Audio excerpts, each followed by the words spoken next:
Single لڑکیوں کا ہے۔ یہاں پہ موسٹلی رشتے آتے ہیں اور وہ بولتے ہیں پہلے ہم ملیں گے، اگر انڈرسٹینڈنگ ہوئی تو پھر شادی کریں گے۔ اس کے بارے میں اسلام کیا کہتا ہے؟ جیسے میں سنگل ہوں، پیرنٹس پاکستان میں ہیں، تو میں اس میں کیا کروں؟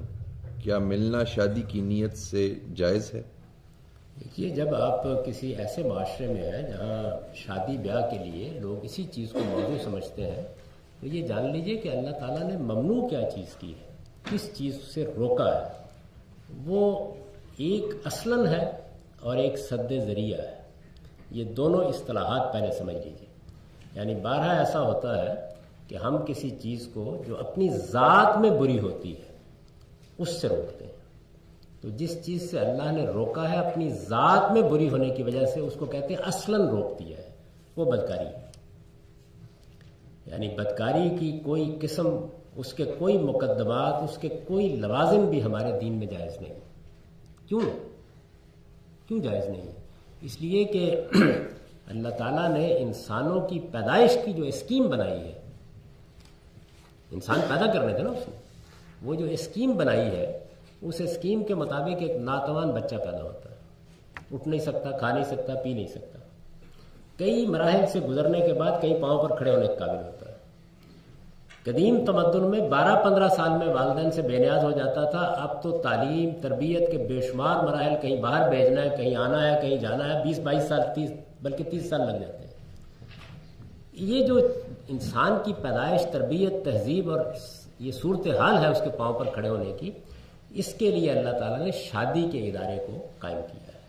شادی کا ادارہ ایک مرد و عورت کے درمیان جنسی تعلق کو لیگلائز کرنے کا نام نہیں ہے، یہ ایک بڑا مقدس ادارہ ہے۔ یہ خدائی اسکیم کو بروئے کار کرنے کے لیے قائم کیا گیا ہے۔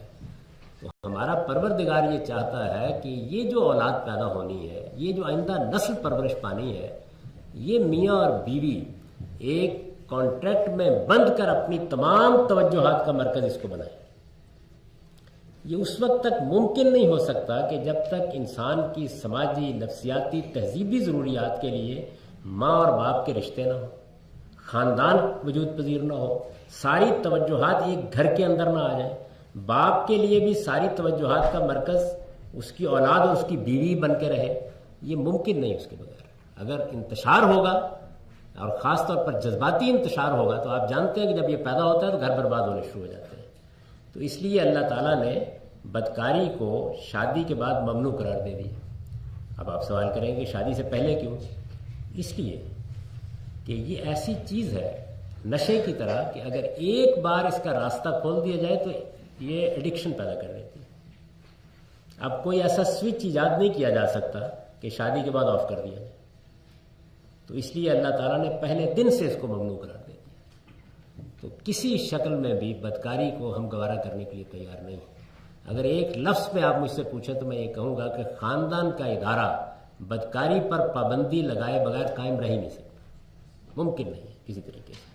تو اس کو ممنوع قرار، یہ اصلاً ممنوع ہے ہمارے دین میں۔ آپ جانتے ہیں 3 بڑے گناہ جو قرآن مجید نے بیان کیے ہیں اور جن پر یہ کہا ہے کہ سخت ترین سزا اللہ تعالیٰ دے سکتے ہیں، ان میں سے ایک شرک ہے، ایک قتل ہے اور ایک بدکاری، یہ اصلاً منع ہے۔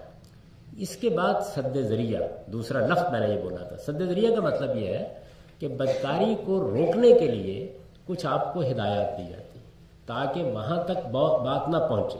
مثلا رسالت میں آپ صلی اللہ علیہ وسلم نے فرمایا کہ ایک نوجوان لڑکا اور لڑکی یہ اکیلے میں نہ بیٹھے، یعنی یہ کیا ہے؟ اب یہ سد ذریعہ ہے۔ اس طرح کی بہت سی ہدایات آپ بھی دیتے ہیں، 12 کہتے ہیں۔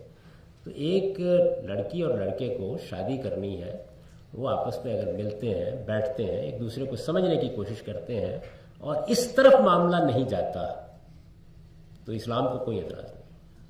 لیکن اگر معاملات اس طرف جانے کے لیے ایک قدم بھی بڑھائیں گے تو پھر بہرحال اپنی باغیں وہاں روک لیجئے، اس لیے کہ اب آپ اس راستے پر چل نکلے ہیں جس کے آگے پھر کھائیے۔ یہ اصول سمجھ لیجیے۔ اس کو خدا کے پیغمبر نے ایک بہت خوبصورت طریقے سے واضح کیا۔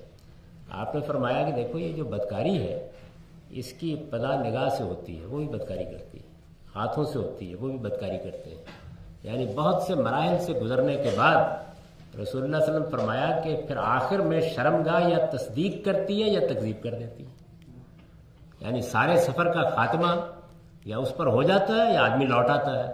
تو فرمایا اگر سارے مراحل طے کر کے لوٹ آئے تو خدا نہیں پوچھے گا، اور اگر سارے مراحل طے کر کے لوٹے نہیں تو پھر پیچھے سے پکڑ لے گا،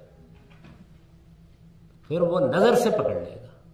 تو اس لیے یہ ہے اس معاملے میں صحیح نقطہ نظر، اس پر قائم رہیے. شادی آپ نے کرنی ہے، مل لیجیے، کوئی حرج کی بات نہیں ہے، لیکن اس چیز کا لحاظ کر کے.